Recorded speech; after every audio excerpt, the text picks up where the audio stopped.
Mouya, de mon Premier ministre Amadou Ouriba et de tous les membres du gouvernement, souhaiter la bienvenue à Paulo, qui est en terre africaine de Guinée maintenant il y a 72 heures, et il dit qu'il est chez lui.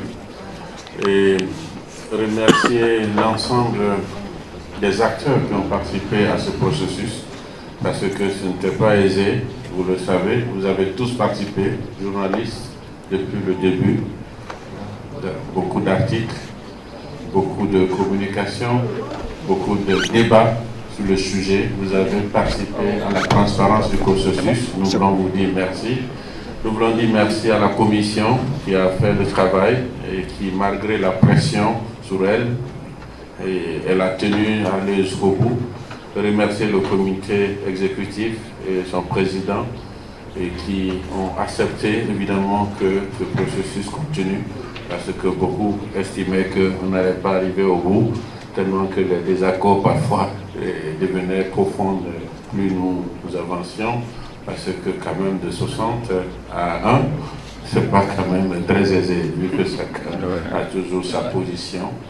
Remercier les cadres du ministère qui ont participé et qui ont tout fait pour qu'il y ait l'entente et qu'on arrive à bout. Remercier tous les membres du gouvernement, nous l'avons fait, vous êtes un peu restés tard parce que il y avait le conseil des ministres aujourd'hui et il fallait bien passer le message avant que nous soyons là pour que le gouvernement évidemment ait sa bénédiction dans le cadre de l'information. Il devait être informé avant vous. C'est pour cela que vous avez un peu retardé. Nous voulons remercier tous les membres du gouvernement pour le soutien qu'ils apportent à ce projet. Ça, c'était vraiment la première des choses. Je suis très content parce que la question de la transparence est une question importante. Et à réussir un processus comme ça avec beaucoup d'acteurs, c'est important. Le deuxième point que je voulais soulever, c'est que nous avons voulu évidemment avoir un entraîneur guinéen. Et Paulo, je crois que c'est l'un de ces Guinéens-là. Il nous a dit, hier il y a eu une interview d'une très longue durée, où presque tous les cadres, les hauts cadres du ministère ont posé beaucoup de questions. Et je peux vous dire, nous avons connu Lazio, ici, un Hongrois qui est décédé, qui a encadré à l'époque du AFIA, l'équipe nationale. Je crois que ça a été l'un des plus grands entraîneurs de notre pays. C'était une star évidemment hongroise et il est décédé ici et ses restes sont ici au Cameroun, ici au cimetière du Cameroun je crois. Et il n'y a pas plus d'un mois, nous avons reçu déjà 3 mois des courriers de l'ambassadeur de la Hongrie où on nous demande le reste des corps parce que pour eux c'est une star, c'est une icône de leur pays qui doit repartir. Mais pour nous aussi, nous pensons que c'est un Guinéen qui a donné tout pour l'Afrique, tout pour le Syrie dans les moments au moment de l'ancien régime et au moment de la gloire de notre pays et que ces discussions sont en cours. Donc ça a été l'un des plus grands entraîneurs de notre pays. Vous avez connu Michel Dussuet qui aujourd'hui a toujours montré sa disponibilité. Et avec ces entraîneurs, nous n'avons jamais connu de problème à la tasse. Nous n'avons pas de problème dans aucun tribunal. Et chaque fois que nous avons besoin d'eux, à des moments difficiles, ils sont montés disponibles.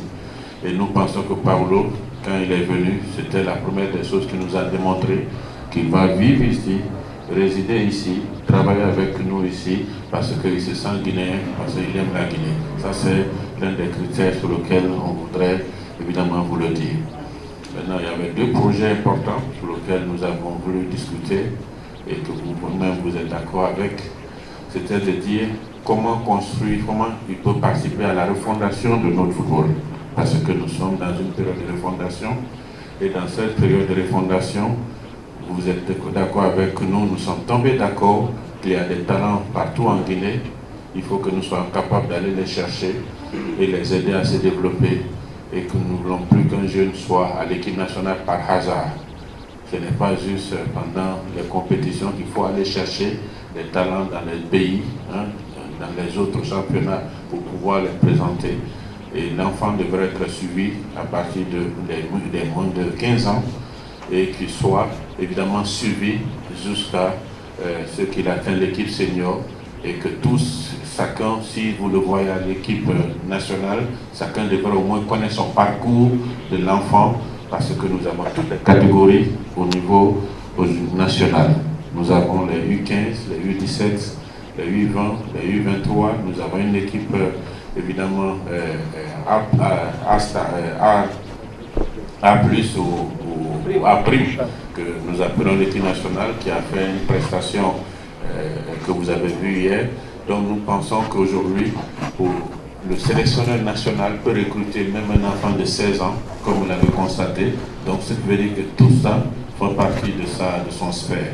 Et nous, en décidant de l'accompagner, donc la fédération et le ministère a décidé que nous ayons des coachs en temps plein qui puissent accompagner l'ensemble de ces catégories et qui travaillent en coordination avec le national, de telle sorte qu'il y ait la détection, le suivi, le développement, qu'ils puissent avoir un processus que nous pouvons suivre tous et que vous, journalistes, vous pouvez suivre évidemment, et ça nous permettrait d'avoir quelque chose de cohérent et de durable. Et c'est pourquoi sa présence en Guinée était aussi importante pour qu'il nous dise qu'il va résider avec nous ici pour connaître nos problèmes, évidemment, et pour encadrer nos équipes. Le président et son équipe aussi ont décidé que nous ayons, il a dit quelque chose d'important, qu'on a retenu 7, mais il n'y avait pas de Guinéens qui avaient la qualification requise.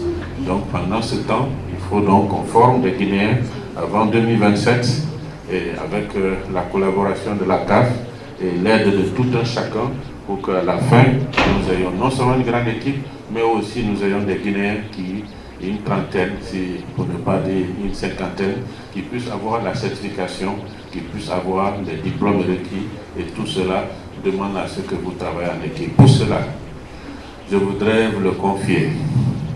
C'est surtout ça ma présence ici, parce que quand vous avez évidemment cette bonne volonté, il faut que nous l'encadrons. Nous voulons les confier à la presse. Nous savons que la refondation n'est pas aisée. Et moi, je vous ai toujours dit, on a travaillé pendant des années où nous avons jugé nos fédérations par uniquement le résultat du CILI A. Si le CILI est bon, la fédération est bonne. Si le CILI n'est pas bon, ce n'est pas une bonne fédération. Et donc cela a fait qu'on n'a jamais pris un processus de construction. Et moi, je voudrais que la presse participe à la construction de ce projet.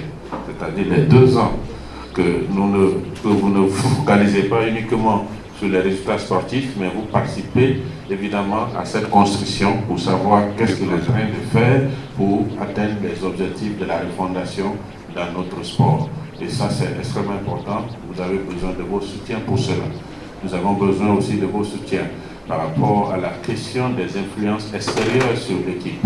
Les influences extérieures, nous sommes là, il y a des anciens dirigeants de football, vous avez des anciens joueurs de football, vous avez les anciens officiels, autorités de football, vous avez la presse, vous avez l'opinion. Tous ceux-ci sont des influenceurs qui peuvent influencer sur son résultat. Nous voulons aussi que vous soyez clément pour que vous l'acceptez et vous l'accompagnez pour cette période de grâce. Je vous remercie.